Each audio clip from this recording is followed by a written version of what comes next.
15 मार्च 1959 का वो दिन जब मुंबई में 7 महिलाओं और 80 रुपए के साथ शुरू हुई एक कंपनी, जिस कंपनी ने पहले साल बिक्री की 6,196 रुपए की, आज वो कंपनी 42,000 महिला वर्कर के साथ 500 करोड़ के टर्नओवर के साथ खड़ी है। जी हाँ दोस्तों, मैं बात कर रहा हूं लिज्जत पापड़ की, जो आज एक सफलतम गृह उद्योग का सबसे बड़ा नमूना है। दोस्तों, ये जो कंपनी है, इस कंपनी का ना कोई मालिक है ना कोई जिम्मेदार। इस कंपनी में काम करने वाला हर वर्कर इस कंपनी का मालिक है। इस कंपनी में कोई भी चीज किसी पे थोपी नहीं जाती, सारे निर्णय मिलजुल कर किए जाते हैं। दोस्तों, जब इस कंपनी को 7 महिलाओं के साथ शुरू किया गया था, तब धीरे धीरे ये कोऑपरेटिव सेक्टर में बढ़ने लगी और जुड़ते जुड़ते साम्राज्य बन गया। दोस्तों, जब बड़ा काम करने की इच्छा होती है ना, तो परिस्थितियां और पैसा नहीं है, ये बातें मायने नहीं रखती।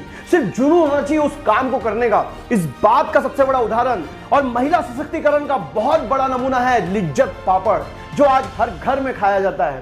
दोस्तों, ऐसी एक दूसरी कहानी, जिस कहानी में एक बच्चा जिसके पिता 5 साल में उसको उनकी जिंदगी को छोड़कर चले गए, मां दूसरे के घर नौकरी करने जाती थी, इसलिए बचपन से घर में खाना बनाया करता था। 7वीं क्लास में अपनी पढ़ाई छोड़ दी।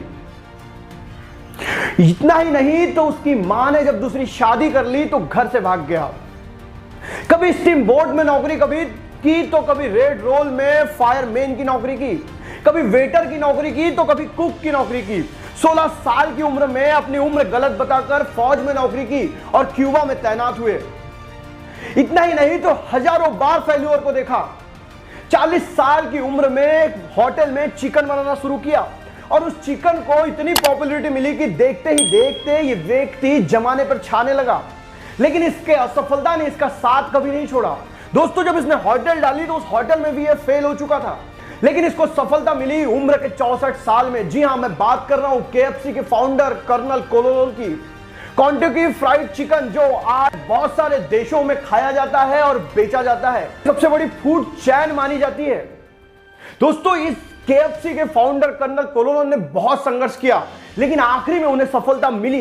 इसीलिए मिली क्योंकि उन्होंने निरंतर अपने कार्य को करते रहा, अपने हुनर को तराशते रहे और जब तक तराशते रहे जब तक सफलता ना मिल जाए। दोस्तों, अगर जिंदगी में आगे बढ़ना चाहते हो तो अपने हुनर को हर दिन तराशो। पहले सिलेक्ट करो कि आपके पास क्या है, उसके बाद हर दिन उस चीज पे काम करो। सफलता आपके कदम चूमेगी। दोस्तों, इस दुनिया को 4 चक्के पर चलाने का सपना देखा एक गरीब लड़के ने, जिसके पास ना पैसा था, ना परिस्थिति, ना पावर, लेकिन सपना तो सपना है। और दृढ़ इच्छा शक्ति के बदौलत उसने इस दुनिया को 4 चक्के पे ना सिर्फ दौड़ाया, बल्कि दुनिया की सबसे बड़ी कार कंपनी खड़ी कर दी। जी हां दोस्तों, मैं बात कर रहा हूं हेनरी फोर्ड की। दोस्तों, हेनरी फोर्ड बनाने के पीछे उनकी दुर्दम्य इच्छा शक्ति ही कारणीभूत है। दोस्तों, एक बार का वाकया है, भारत के एक व्यक्ति को कार उद्योग डालना था, इसलिए वो हेनरी फोर्ड से मिलने गए। हेनरी फोर्ड से मिलने के बाद हेनरी फोर्ड ने कहा कि मैं तुम्हें दिन में समय नहीं दे पाऊंगा, तो आप मेरे से शाम को मिलिए। और शाम को जब भारतीय उद्योगपति हेनरी फोर्ड के घर पहुंचे, तो उन्होंने देखा कि सामने बैठकर एक व्यक्ति बर्तन धो रहा है। उस व्यक्ति से जब उन्होंने पूछा कि मुझे हेनरी फोर्ड से मिलना है, तो उस व्यक्ति ने उन्हें हॉल में बैठा कर अंदर चले गए। और कुछ देर बाद जब वो व्यक्ति बाहर आया और कहा कि मैं ही हेनरी फोर्ड हूं, तो भारतीय उद्योगपति को विश्वास नहीं हुआ। हेनरी फोर्ड ने कहा कि तुम्हें विश्वास नहीं हो रहा है ना कि मैं ही हेनरी फोर्ड हूं, लेकिन मैं तुमको ये बता दूं कि मैं ही हेनरी फोर्ड हूं। मुझे पता है कि आज मैं बहुत सक्सेसफुल हूं, लेकिन कभी मैं भी एक सामान्य जीवन जिया करता था, मैं भी एक आम आदमी हुआ करता था। तब मैं अपने काम खुद किया करता था, इसीलिए आज भी मैं अपने काम खुद ही किया करता हूं। कहीं मुझे ये ना लगने लग जाए कि मैं बहुत बड़ा आदमी बन गया हूं, कहीं दुनिया को ये ना लगना लग जाए कि मैं बहुत बड़ा आदमी बन गया हूं। इसलिए मैं अपने इतिहास को, अपने वास्तविकता को कभी भूलने नहीं देता और इसलिए हर दिन सफल होते जा रहा हूं।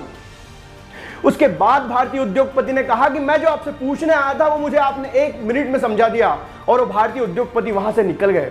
दोस्तों, ये जो बड़े लोग होते हैं ना, ये जो बड़े सपने देखते हैं ना और ये जो बड़ी जगह पहुंचते हैं ना, वो अपने आप को जमीन में 2 फुट गाड़ के रखते हैं। कभी उनकी सफलता उनके दिमाग में नहीं चढ़ती। ऐसे हजारों उदाहरण हैं जिन्होंने सामान्य सी परिस्थिति से खुद को बुलंदियों के शिखर पर पहुंचा दिया है।